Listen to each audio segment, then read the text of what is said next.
नमस्कार। श्रीमद् भागवत के अंतिम 12वें स्कंद में पहुंच गए। आज श्री सुखदेव जी महाराज की वाणी को सुनेंगे और फिर इस श्रीमद् भागवत के पुराण प्रसाद को यहीं पर विराम देंगे। फिर कल दूसरा पुराण उठाएंगे। 12वें स्कंद के तीसरे अध्याय में श्री सुखदेव जी महाराज कुछ जैसे चिंता कर रहे हैं। कह रहे हैं कि परीक्षित, श्री भगवान ही चराचर जगत के परम पिता और परम गुरु हैं। इंद्र ब्रह्मा आदि त्रिलोकाधिपति उनके चरण कमलों में अपना सिर झुकाकर सर्वस्व समर्पण करते रहते हैं। उनका ऐश्वर्य अनंत है और वे एक रस अपने स्वरूप में स्थित हैं।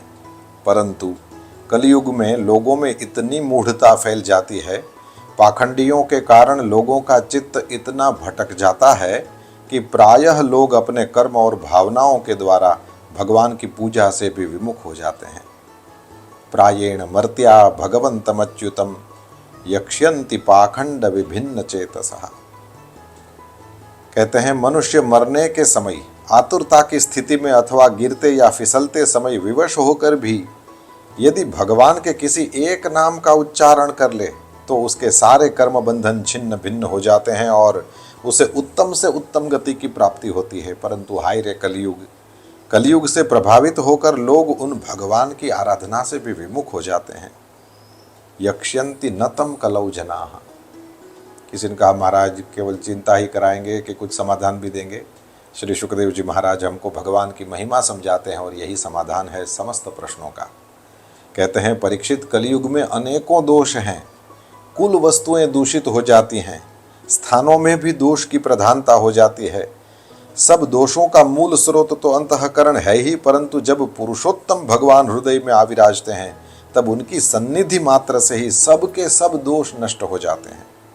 भगवान के रूप, गुण, लीला, धाम और नाम के श्रवण, संकीर्तन, ध्यान, पूजन और आदर से वे मनुष्य के हृदय में आकर विराजमान हो जाते हैं और एक दो जन्म के पापों की तो बात ही क्या, हजारों जन्मों के पापों के ढेर भी क्षण भर में भस्म कर देते हैं।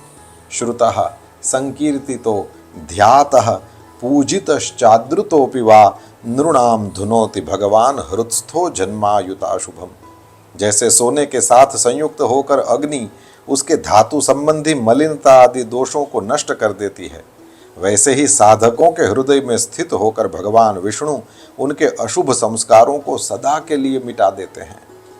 परीक्षित, विद्या, तपस्या, प्राणायाम, समस्त प्राणियों के प्रति मित्र भाव, तीर्थ स्नान, व्रत, दान और जप आदि किसी भी साधन से मनुष्य के अंतःकरण की वैसी वास्तविक शुद्धि नहीं होती जैसी शुद्धि भगवान पुरुषोत्तम के हृदय में विराजमान होने पर हो जाती है।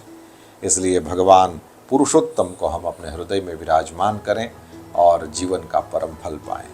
आज यही इतना ही और आप सबको प्रणाम।